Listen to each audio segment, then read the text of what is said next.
ओम नमः शिवाय। माँ लक्ष्मी की कृपा आप सब पर सदैव बरसती रहे। मैं नित्यानंद पांडे नित्य साधना में आपका स्वागत करते हैं। दोस्तों, आज हम चर्चा करेंगे धनतेरस पर कौन सी चीज़ें खरीदनी चाहिए और कौन सी चीज़ें नहीं खरीदनी चाहिए।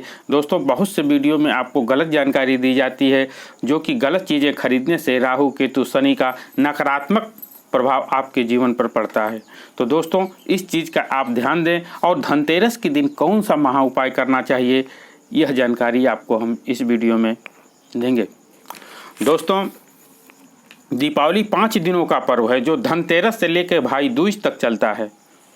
दीपावली के 5 दिनों के त्यौहार में धनतेरस का पहला और बहुत महत्वपूर्ण त्यौहार माना जाता है। इस दिन समुद्र मंथन के दौरान भगवान धन्वंतरी अमृत का कलश लेकर के प्रकट हुए थे।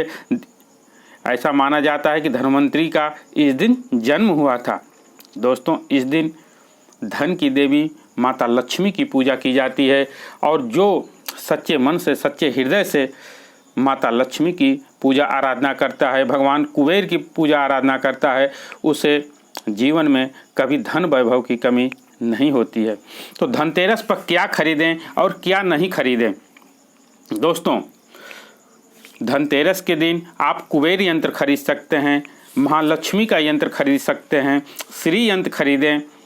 इसे दुकान में, व्यापार में, जहां आप व्यापार कर रहे हैं या घर में भी लगा सकते हैं। गणेश लक्ष्मी जी की मूर्ति खरीदनी चाहिए। आप कमल गट्टे की माला खरीद सकते हैं, दक्षिणावर्ती शंख खरीद सकते हैं, कोई धार्मिक साहित्य की किताब भी खरीद सकते हैं, रुद्राक्ष की माला खरीद सकते हैं, इसका प्रयोग कर सकते हैं, पूजा आराधना कर सकते हैं। तो इन सब चीज़ों को अगर खरीदते हैं तो घर में शुभता आती है और घर में सकारात्मक ऊर्जा का वास होता है। दोस्तों, धनतेरस पर सोने और चांदी के सिक्के भी खरीदे जाते हैं।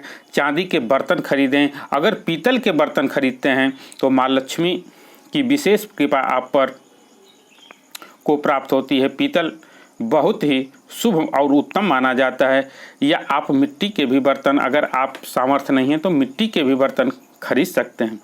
एक चीज़ का और ध्यान देना चाहिए, जब बाज़ार में आप बर्तन खरीदते हैं तो उसमें कुछ न कुछ डाल करके घर ले आना चाहिए, खाली बर्तन घर नहीं ले आना चाहिए। इस दिन अगर धनिये की बीज खरीदते हैं तो ये बहुत शुभ और उत्तम माना जाता है।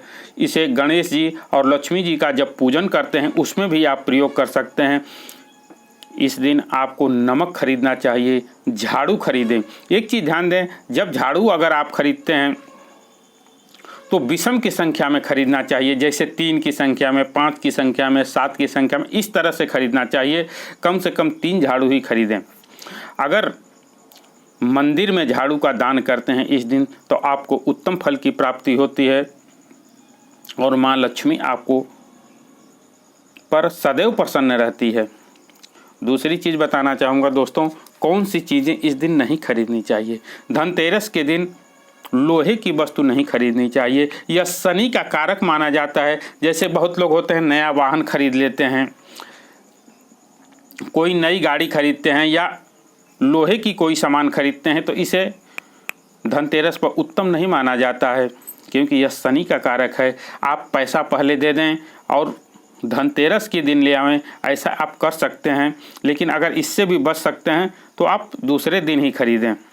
स्टील के बर्तन नहीं खरीदने चाहिए, इसमें लोहा का तत्व माना जाता है, इस वजह स्टील का बर्तन उत्तम नहीं माना जाता है। कांच का बर्तन नहीं खरीदना चाहिए, चीनी मिट्टी का बर्तन नहीं खरीदना चाहिए। दोस्तों, और दूसरी चीज़ बताना चाहूँगा, पूजा में काला रंग का इस्तेमाल नहीं करना चाहिए। जैसे काला वस्त्र या काला वस्त्र पहन करके कोई पूजा पाठ नहीं किया जाता है, इस चीज़ का आपको ध्यान देना चाहिए। धनतेरस के दिन गिफ्ट का आदान प्रदान नहीं करना चाहिए, न गिफ्ट लेना चाहिए और न गिफ्ट देना चाहिए, यह उत्तम नहीं माना जाता है। अगली चीज़, इस दिन तेल से बने जैसे रिफाइन हो, घी हो, इसका प्रयोग नहीं करना चाहिए।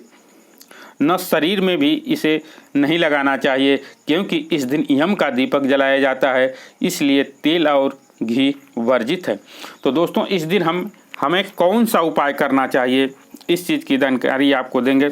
धनतेरस के दिन 5 गोमती चक्र पर अगर चंदन लगा करके लक्ष्मी की, धन की देवी लक्ष्मी की अगर पूजन करते हैं और लक्ष्मी जी का कमल गट्टे से की माला से अगर आप किसी मंत्र का जाप करते हैं, जैसे आपको मंत्र बता रहे हैं, अगर यह लक्ष्मी जी का मंत्र है, अगर इस माला कमलगट्टे की माला से अगर इस मंत्र का जाप करते हैं तो आपको उत्तम फल की प्राप्ति होगी और धन संबंधी समस्या आपकी दूर हो जाएगी।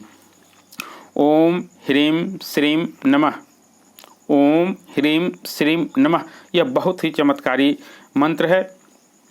इस मंत्र का आप जाप कर सकते हैं कमलगट्टे की माला से, अगर करते हैं तो उत्तम फल की प्राप्ति होती है। और जिनके घर में पैसों की बहुत ज़्यादा दिक्कत है, कमी है, तो धनतेरस से लेकर के दीपावली तक एक लौंग का जोड़ा प्रतिदिन माँ लक्ष्मी को अर्पित करना चाहिए। इससे धन संबंधी समस्या दूर हो जाती है। तो दोस्तों, यह थी कुछ विशेष जानकारी। मिलते हैं कुछ ऐसी ही ज्ञानवर्धक वीडियो के साथ। धन्यवाद।